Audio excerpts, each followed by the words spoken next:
Bien, vamos a conversar con la internacionalista Giovanna de Michelis. Bienvenida, Giovanna. Muchas gracias por estar con nosotros y compartir una serie de inquietudes, ¿no?, del momento que vivimos. Lo internacional está jugando un papel, muchos dicen que determinante en todo eso.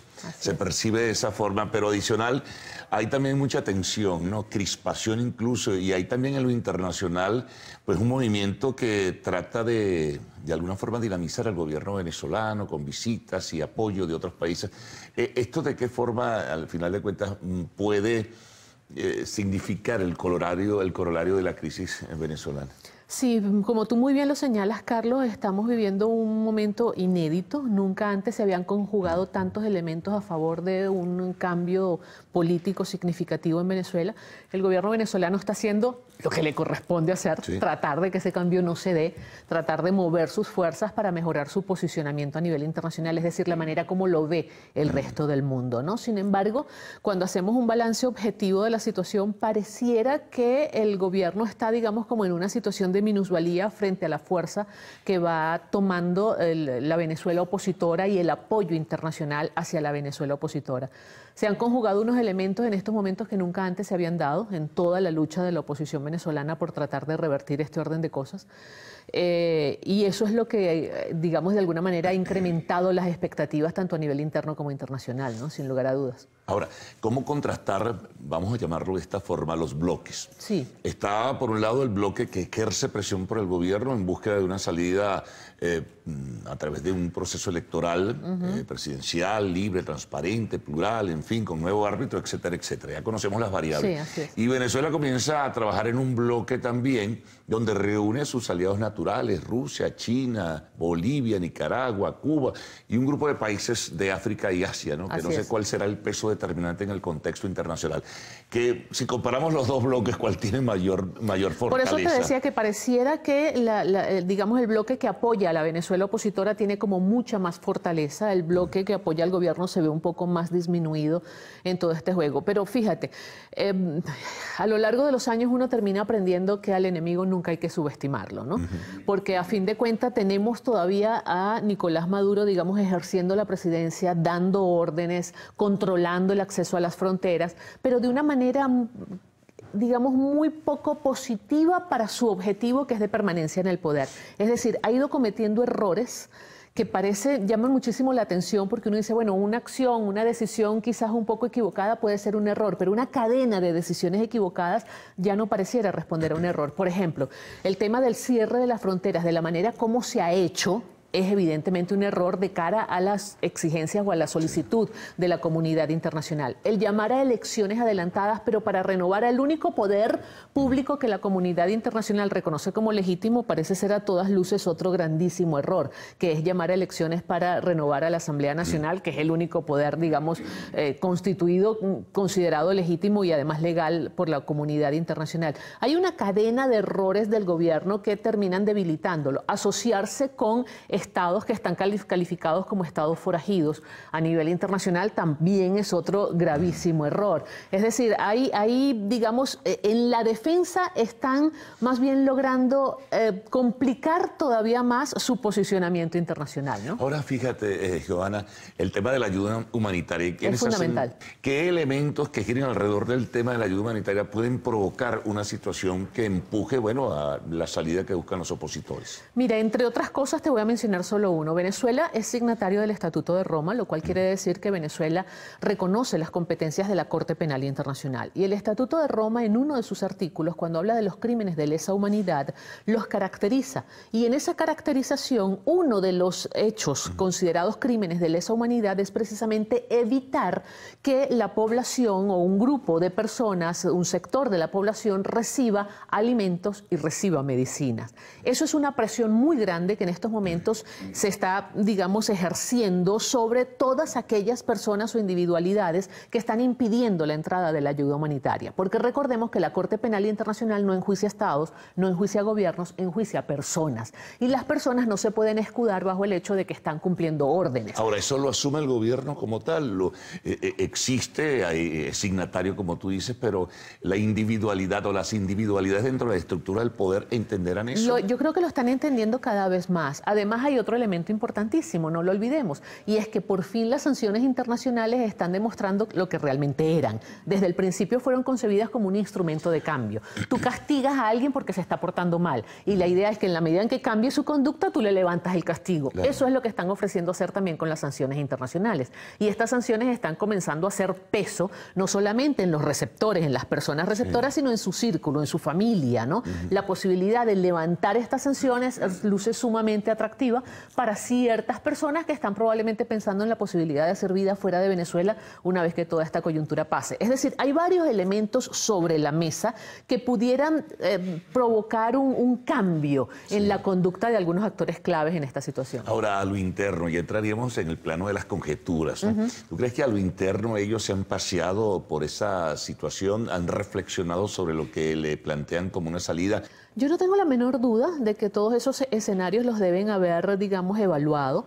Lo que pasa es que marcharse para Nicolás Maduro tiene un costo político sumamente alto, porque no se trata solamente de perder el gobierno en Venezuela, se trata de asumir el fracaso de un modelo, el fracaso de la revolución bolivariana, y eso tiene impacto más allá de las fronteras nacionales.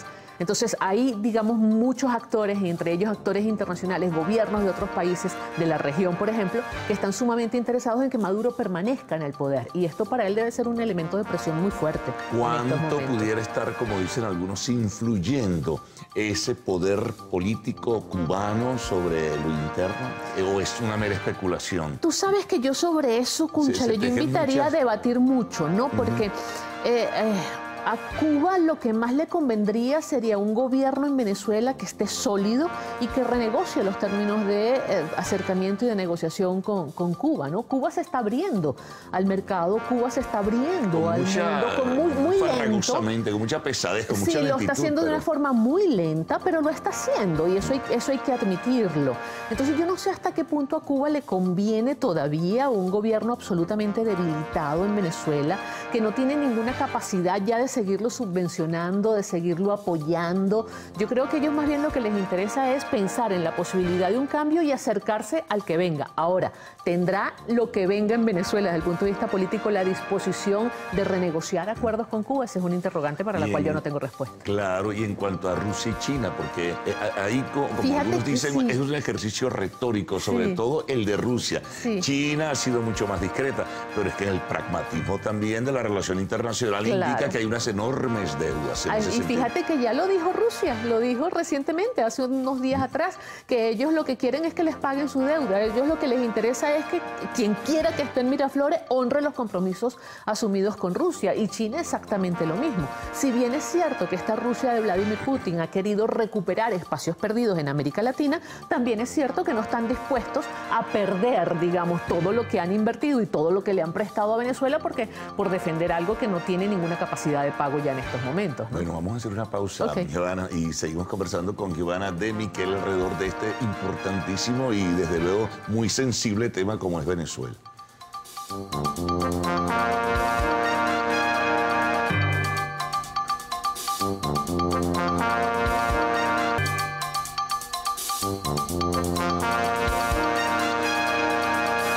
Seguimos con Giovanna de Miquel, internacionalista. Hay muchas piezas, Giovanna, en el tablero de ajedrez. Fíjate tú la sorpresa, la pasada semana nos anunciaba a través de una entrevista que ofreció una agencia de noticias, nos anunciaba Maduro que Arriaza, que ha estado durante estos días en Nueva York, se ha reunido nada menos y nada más que con el perro de la guerra, así calificado en otras ocasiones, de Elliot Abrams, quien es digamos, el representante para el caso de Venezuela de parte del gobierno de Trump. ¿Qué significa esa? Parece que fueron 2 reuniones incluso. Sí, fíjate que esa es parte de las grandísimas contradicciones, porque por una parte, digamos, lo agreden desde el punto de vista, digamos, de su integridad moral como persona, y por otra parte piden una reunión con él, ¿no? Lo descalifican como un interlocutor válido, pero se sientan a negociar con el tipo. Mira, Carlos, aquí hay que tener claro que nadie se sienta a negociar con otro a menos que que perciba la absoluta necesidad de hacerlo. Si tú te sientes absolutamente fuerte, si tú te sientes absolutamente sólido, tú no te sientas a negociar con nadie, porque tú consideras que tienes todas las fuerzas a tu favor.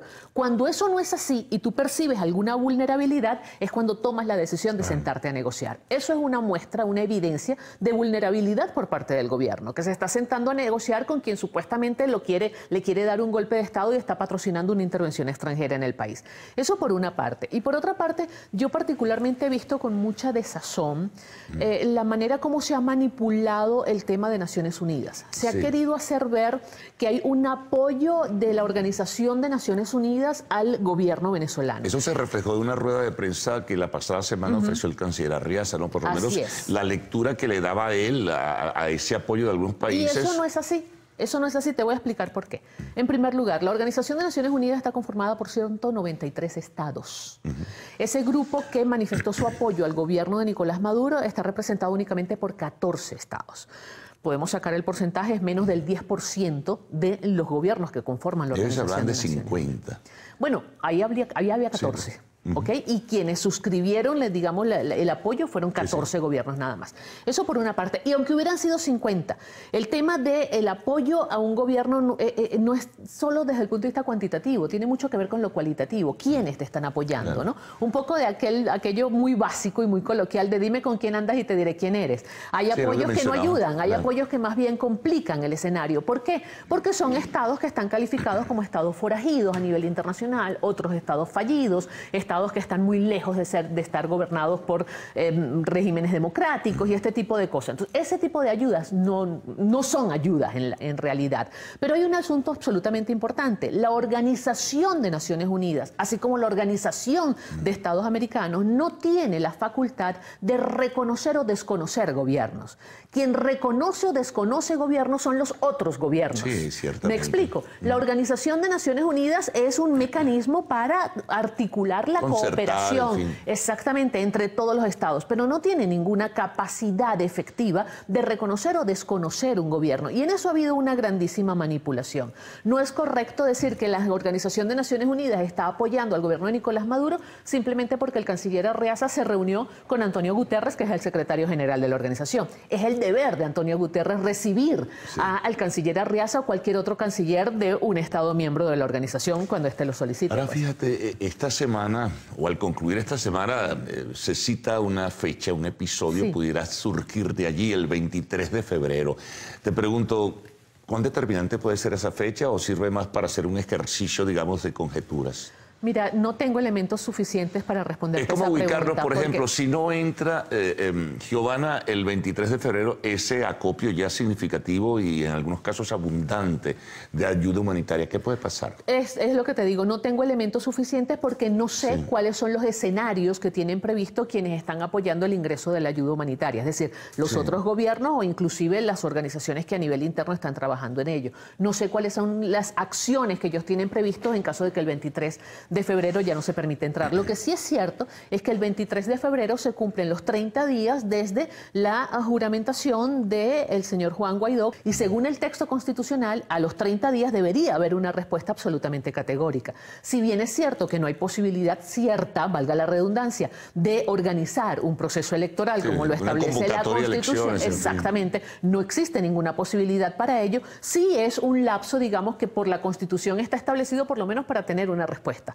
Algo debe suceder, algo debe pasar. ¿Y a lo internacional, para transcurrir esa fecha, transcurrir este mes? Yo creo que a nivel internacional hay más claridad con relación a estos 30 días. Yo creo que a nivel internacional está mucho más diáfana la concepción de las dificultades que hay a nivel interno en Venezuela para convocar un proceso electoral. Un proceso electoral que cumpla los estándares exigidos por la comunidad internacional en un modelo democrático no se puede organizar, digamos, con las autoridades electorales, por ejemplo. Hay que pasar por esa reforma. Pero además de eso hay que reformar el padrón electoral. Además de eso hay que garantizar igualdad de condiciones para todos los candidatos. Además de eso hay que sacar a los candidatos políticos que están inhabilitados y que están presos. Es decir, hay que hacer una serie de cosas, hay que dar una serie de pasos. Eso llevaría su tiempo. Que no solo se llevaría su tiempo, sino que es imposible hacerlo con este gobierno actualmente en el ejercicio del poder. Ahora fíjate, vamos a a lo peor, al escenario más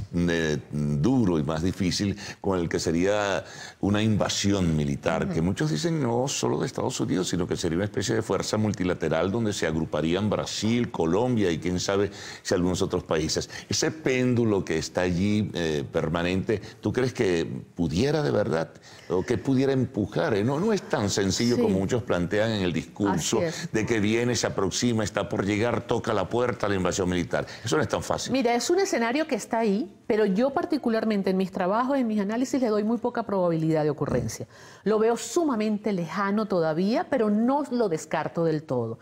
Yo he dicho en muchos dicen que el gobierno lo que hace es ganar tiempo con esto. El gobierno gana tiempo cada vez que no se toma una decisión importante, cada vez que hay sectores planteando la posibilidad de una negociación. ¿Cuántas negociaciones se han hecho ya con el actual gobierno venezolano? ¿Cuántos compromisos se han asumido? Mira, sin ir muy lejos, Carlos, yo recuerdo un compromiso que creo que fue en el año 2016-2017, de que si la Asamblea Nacional desincorporaba a los 3 diputados de Amazonas, se le levantaba el tema del desacato. Pues se desincorporó a los 3 diputados y nunca se levantó el desacato. Estamos en el 2019 y todavía se sigue argumentando el tema del desacato para no reconocer las decisiones que se están tomando en la Asamblea Nacional. Es decir, hay razones de peso para pensar que una negociación solamente le da tiempo al gobierno y que además no existe el seguimiento necesario para garantizar que lo que se dice en una mesa de negociación efectivamente se cumple. Pero muchas gracias por haber transitado sobre todo estos temas. Hay mucho que decir en muy poco tiempo. Muchísimo, son tantas las variables que hay, de verdad nos quedamos cortos en ese sentido. Bueno, Giovanna, muchas gracias, muy amable. Nos vamos a una pausa, amigos. Arte y espectáculos en lo actual al retorno.